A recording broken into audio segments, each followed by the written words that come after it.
All right, let's jump into this deep dive. We're going off the grid today. Oh, yeah. Really going to get into it. I like it. Self-sufficiency, Yeah.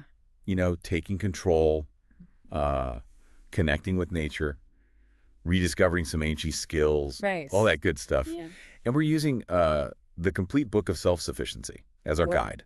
It's a good word. Yeah, if any of this sounds interesting to you and you want to follow along, you can grab a copy at the author's Linktree. That's Linktree/alltalktons. Linktree. And you know what I really like about this book is that it pushes the idea that self-sufficiency isn't just about surviving some crazy catastrophe, Right. Yeah. but about like thriving and mastering a lifestyle. Yeah. And bringing you closer to nature. It's a whole different way of life. Yeah, and empowering future generations with this amazing knowledge. For sure, for sure. And the book does a really good job, I think, of laying that out in a practical way that makes it feel achievable. Yeah, and not just hunkering down, Right. but genuinely connecting with the way things work. Right. Finding like a deeper satisfaction in that. Yeah. Yeah, definitely. And that starts with understanding how the natural world operates, and the book introduces this concept of humans as husbandmen. Oh, husbandmen. Yeah.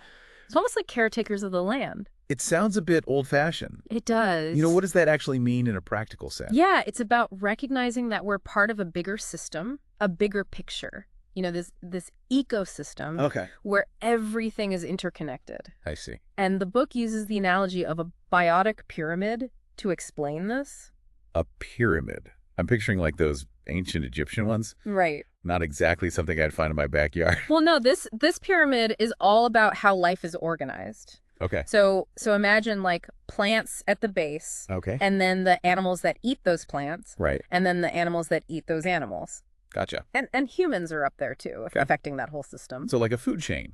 Yeah. But with humans, Right. like part of the mix. Exactly. And the book makes the point that even small changes that we make can have big consequences. Like if we mess with the balance by, say, removing too many predators, the whole pyramid can become unstable. Wow. You could end up with too many herbivores, which sounds harmless enough. Yeah, that's what I was thinking. Too many rabbits. No problem. But they could overgraze. Okay. And that can actually lead to desertification. Wow, desertification. That's serious. Yeah. So it's not just about protecting cute animals. Right. It's about maintaining this delicate balance. Exactly. In a whole system. And that's where this idea of being a husbandman, a thoughtful steward of the land, comes in. I see. Really understanding the impact that we have. It makes me think about how important it is to understand like the practical aspects of working with the land. Yeah. I was impressed by how deep the book dives into something as seemingly simple as soil. Yeah, soil is fundamental. And the book really emphasizes understanding the different types of soil and their properties. Okay. What I found fascinating is its focus on clay soil. Okay. A lot of people think clay is just this like difficult, sticky mess. Right. But the book explains this concept called flocculation. Flocculation? Yeah. Okay. Which is basically how the tiny clay particles clump together. Okay, flocculation sounds pretty technical. It is a little bit, yeah. Why should I care about how clay clumps together if I'm, That's a great question. trying to be more self-sufficient? Well, understanding flocculation can actually be the key to turning even really heavy, sticky clay into fertile, workable soil. Oh. It's all about managing the moisture and the organic matter in the soil. I see. To encourage those particles to form these like beneficial clumps. So it's like a hidden secret to unlocking the potential of clay. It is. It is. That's pretty cool. Yeah. The book also talks about this law of return. Oh, yeah. Can you explain what that is and why it matters? Sure. The law of return is this beautiful principle of giving back to the soil what you take out. Okay. It means returning all that organic matter, Okay. leftover crops, leaves even animal manure back to the earth. So it's like a cycle of replenishing the soil's nutrients. Precisely. And here's where the book gets really interesting. Okay. It talks about this like magical role that animals play in this. Okay. When animals eat plants and, well, do their business, Right. they're actually transforming that plant matter into incredibly valuable fertilizer. Wow. It's a perfect example of that interconnectedness we were talking about. So we're not just dumping waste back on the land. Right. We're using animals to enrich it. Yeah. Create this like beautiful, sustainable cycle. Exactly. And it makes me imagine like a self-sufficient homestead Yeah. with animals and crops all working together. Right. Does the book get into that? It does. There's a whole section about a hypothetical 5-acre holding a small plot of land that can actually support a family. Yeah, and it outlines this fascinating system for rotating crops and animals. Okay. To make the most of the land while keeping the soil healthy and productive. 5 acres. That doesn't sound like much space to do all that. It's not a ton of space, no. What does this system actually look like? Well, picture this. You have 3 acres dedicated to animals. Oh. Cows for milk pigs and sheep for meat chickens. For eggs, maybe even a few geese wandering about. Okay, I'm getting the picture. And then you have the remaining 5 acres for growing crops. Right. Like wheat root vegetables, potatoes, and more. Okay, but how do you fit all that into such a small space? That's where the rotation comes in. Okay. Each year, they move the crops and the animals to different parts of the land. Makes sense. This prevents the soil from getting depleted. Yeah. And it actually helps it regenerate naturally. Wow. It's all about working with nature, not against it. I can already picture a bustling farmyard. Yeah. Filled with the sounds of animals. It's a nice image. The satisfaction of growing your own food. It is. Speaking of animals, does the book go into the actual, nitty-gritty For sure. of working with them? Absolutely. It covers a range of animals and all the practical skills you need to care for them. Okay. One thing that surprised me was the discussion of animal power. Oh. Specifically using horses for farm work. So we're talking old school pre-tractor farming. Yeah, going back to the basics. That's a pretty big contrast to modern methods. It is, but the book makes a good case for it. Okay. Horses, unlike tractors, don't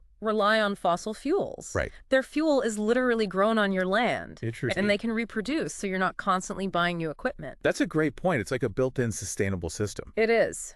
But isn't working with horses a lot more challenging than just hopping on a tractor? It definitely requires a different set of skills. Okay. And the book emphasizes the importance of not just commanding a horse, but truly understanding its nature. Yeah. Building a partnership based on kindness, firmness, and clear communication. So it's almost like a dance between human and animal. Yeah, there's a real connection there. Working together in harmony. You got it. But what about the more technical aspects, like shoeing a horse? Sure. That seems pretty daunting. The book doesn't shy away from those details. Okay. It stresses the importance of doing it correctly to avoid injuring the animal. Of course. It's incredible how much knowledge goes into something we might take for granted in our modern world. It makes you appreciate the resourcefulness of our ancestors. Yeah. Mastering all these skills to survive and thrive. It's impressive. It's like they held a whole encyclopedia of knowledge in their heads. For sure. And that resourcefulness is at the heart of self-sufficiency. You know, the book goes on to cover a wide range of skills. Okay. Each one designed to give you more control over your life and your connection to the world around you. All right. I'm ready to hear more about these essential skills. What else does the book cover? Well, let's start with something delicious: food preservation. The book explains the differences between jams and chutneys and pickles and all the techniques for preserving the flavors and bounty of your garden. So you're not just growing your own food. Right. You're making sure it lasts throughout the year. Exactly. It's like creating your own pantry of deliciousness. Yeah, it's really satisfying. What else? How about building with stone? Okay. The book goes into identifying the right kind of stone, making sure there's proper drainage, even how to get a polished finish. Wow. It's like taking DIY to a whole new level. From garden to house. This is making me rethink what's possible. Yeah. Are there any other skills that stood out to you? Well, one that surprised me was blacksmithing. Blacksmithing. Yeah, the book described all the essential tools, the anvil, the swage, all of those. Okay. And the satisfaction of working with hot metal to create things. Wow, it's amazing to think about transforming those raw materials into something useful and beautiful. It's a powerful feeling. And if you're feeling really ambitious, go for it. There's even a section on thatching. That's right. It explains how a reed thatch roof can last an incredible 70 years. Yeah, it's amazing. And how to prepare wheat straw for thatching. It's a long-lasting and sustainable option. Wait, 70 years? Yeah, it's pretty remarkable. That's longer than most modern roofs. It is. It makes you wonder if we've lost something in our pursuit of convenience. It definitely makes you think. Yeah. And speaking of valuable resources, the book doesn't stop there. Oh, okay. It delves into the world of renewable energy as well. Okay, let's talk energy. Right. What kind of renewable options does it cover? The book explores the advantages and limitations of natural sources like water, wind, and solar power. So it's like the classics. Yeah, the tried and true methods. But it emphasizes that it's not about building massive power plants, right? Right. It's not about trying to power the whole grid. Right. It's about finding sustainable ways to meet your own energy needs. On your properties. They're on your property. So it's about harnessing the power of nature. Yeah. In a way that's both practical and, I imagine, pretty empowering. It is empowering. Are there any specific examples you found particularly interesting? Well, the book highlights coppiced woodland Okay. as a renewable source of firewood. Ah, It explains how to manage a woodland to provide a consistent supply of fuel. interesting. And it even goes into detail about building an efficient wood-burning furnace. Wow, so you're heating your home, Yeah. cooking your food, That's right. all with resources you've sustainably harvested from your own land. It's a closed loop. That's pretty incredible. It is satisfying. But isn't all this a bit overwhelming? It can feel that way at first. I mean, where do you even begin? That's where the final piece of the puzzle comes in. Okay. The book stresses the importance of resourcefulness and experimentation. Okay. It encourages a DIY spirit where you're not afraid to get your hands dirty, try things out, and learn as you go. So it's not about being an expert right away. Not at all. It's about embracing the process of discovery Yeah. and finding solutions that work for you. Exactly. And that's what makes self-sufficiency so empowering. Yeah. It's about taking control, being resourceful, and constantly learning and adapting.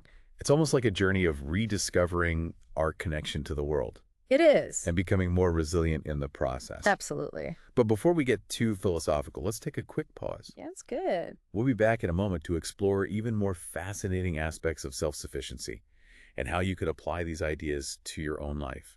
I'm looking forward to it. So before the break, we were talking about how the book encourages that DIY mindset. Right. And that really comes through in the detailed instructions it gives for building this incredible furnace. Okay, a furnace. Yeah, Now that sounds like serious DIY. it is. What's so special about this particular furnace? Well, what's fascinating is that it's not just a heater. Okay. It's designed to be like the heart of a self-sufficient homestead. Wow. It has these thick walls to hold heat Okay. and a special system to control the airflow.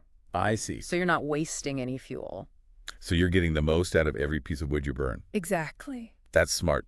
But you said it's more than just a heater. Right. You can use it for cooking, heating water, even powering other systems like a dairy or a small brewery. Wow. It's designed to be incredibly versatile and efficient. That's like a multitasking marvel. It is. It makes you realize that self-sufficiency isn't just about roughing it. Right. It's about creating these systems that work for you. Yeah, it's about being smart and resourceful. Absolutely. And the book gives you like step-by-step instructions. It does. So you can build this furnace yourself using basic materials. You can. It's really empowering knowing you can create something like that with your own hands. It is. It's a real sense of accomplishment. It makes me think about all the other ways people can become more self-sufficient. Yeah. Even if they don't have the space for a 5-acre farm. Right. It's not just about homesteading, right? You're right. Self-sufficiency is a spectrum. Yeah. It's about finding what works for you and taking steps to become more independent and resilient no matter where you live. So what are some of those steps? What else does the book suggest? Well, one thing it gets into is basket making. Basket making. Yeah. I wouldn't have thought of it. It sounds like something from a bygone era. It might seem old-fashioned, Yeah. but there's something really satisfying about turning natural materials into something useful and beautiful. I see. And you're developing skills you can use and pass on. I'm starting to see a theme here. Oh, yeah. It's not just about the end product. Right. It's about the process of learning and connecting with those traditional skills. Exactly.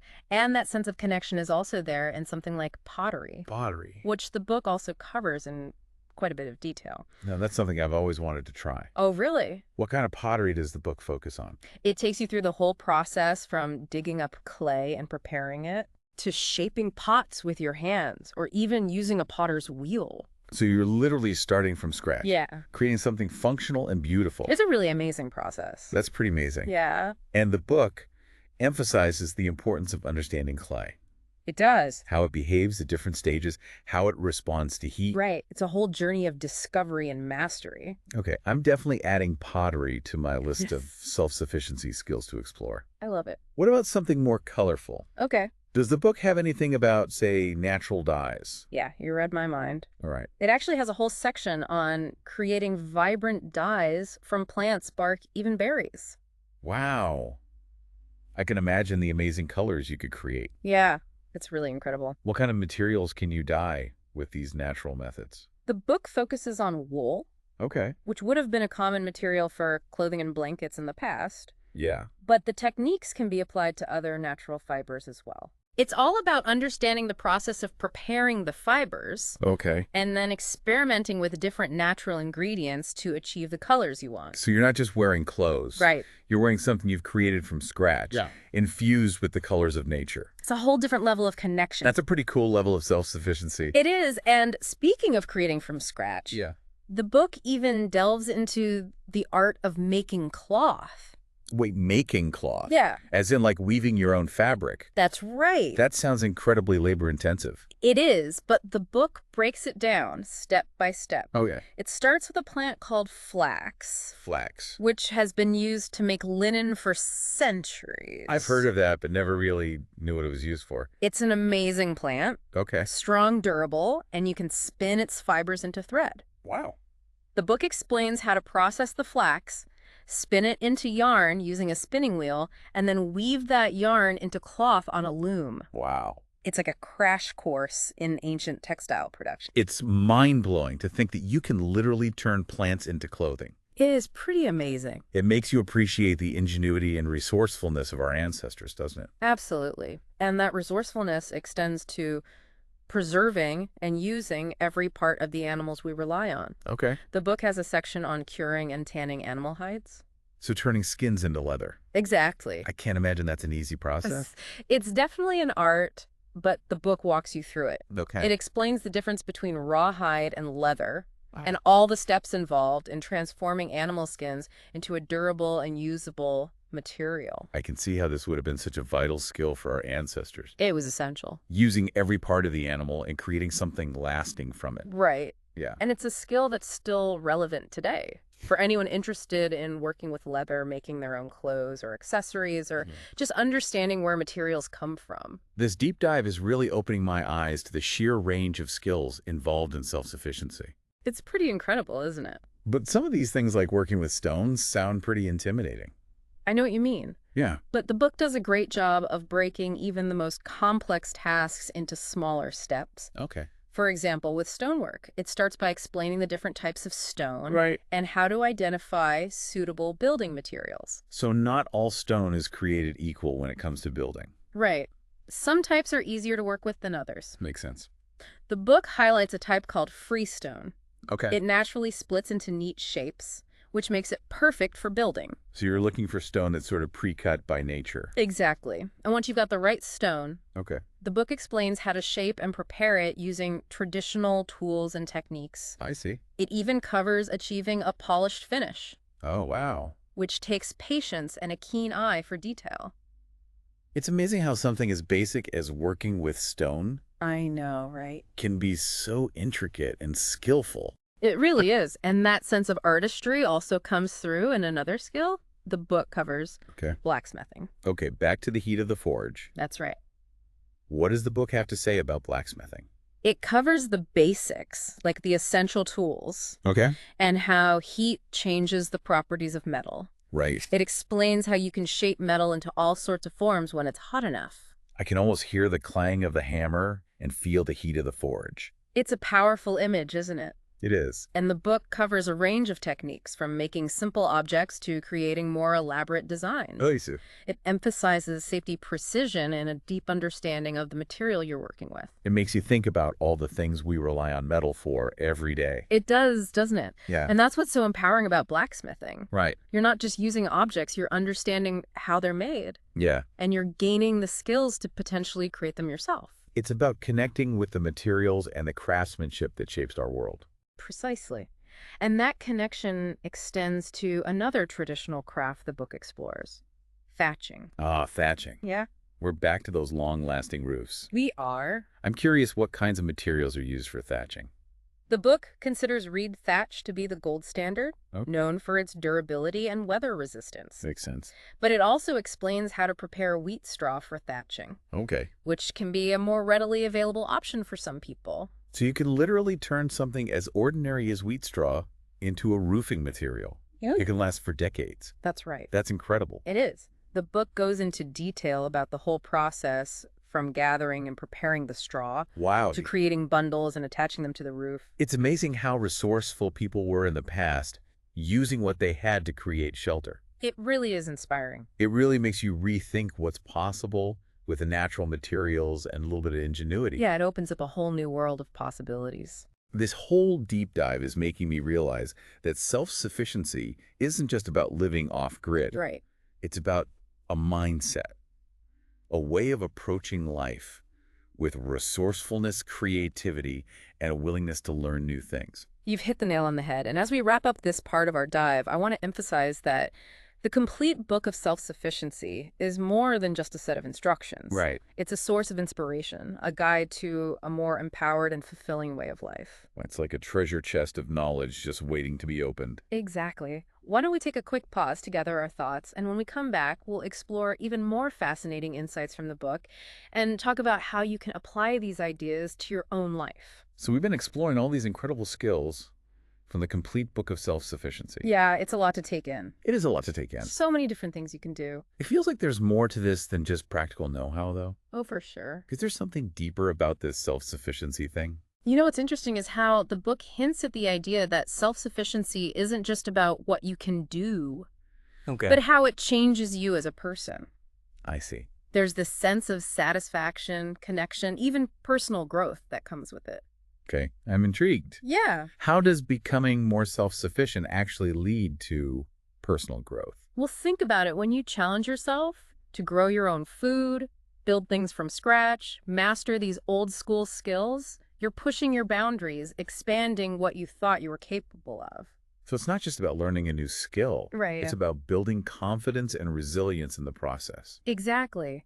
And that sense of accomplishment often leads to a deeper appreciation for the simpler things in life. I can see that. Yeah. When you've put in the work, the results probably feel that much more rewarding. Yeah, you really value what you've created. Totally. Think about taking a bite of a tomato you've grown yourself. Yeah. You're not just tasting the tomato, you're tasting the whole journey, the sun, the soil, your own effort. It creates a deeper connection to where things come from. It's like becoming more mindful, not just of what you're consuming, Right. but of the whole process behind it. Exactly. And that mindfulness can ripple out into other areas of your life. I see. You start thinking differently about your consumption habits, about using what you have more creatively, about the interconnectedness of it all. It sounds like there's a real sense of gratitude that comes with self-sufficiency, Yeah. a deeper connection to nature, Yeah, maybe even a sense of peace. absolutely. It's not just about surviving, it's about thriving in a more holistic sense. Physically, mentally, even spiritually. Which brings us back to the Complete Book of Self-Sufficiency. Yeah, It's more than just a how-to guide.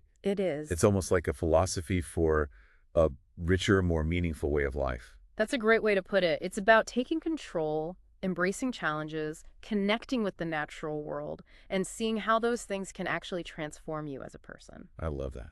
So as we wrap up this deep dive, what's the one thing you hope our listener takes away from all of this? I'd say remember that self-sufficiency isn't an all-or-nothing proposition. Okay? It's a journey. Yeah. And every step you take, no matter how small, brings you closer to that sense of empowerment and connection. So even if you're not ready to build your own furnace or thatch your own roof, Right. there are still ways to tap into the spirit of self-reliance. Absolutely. Maybe it's starting a garden, learning to preserve food, trying a new craft. The key is to find what resonates with you Yeah, and approach it with a sense of curiosity and a willingness to experiment. I like that. And if you're looking for inspiration, the Complete Book of Self-Sufficiency is an amazing place to start. Couldn't agree more. You can grab a copy over at the author's Linktree. That's linktree/AuTalkTons. It's packed with knowledge and practical skills. But even more than that, it offers a vision of a life where you're more connected to the world around you and more control of your own destiny. And on that note, we'll wrap up this deep dive into self-sufficiency. Thanks for joining us. Until next time, keep exploring, keep learning, and keep striving to become the masters of your own lives.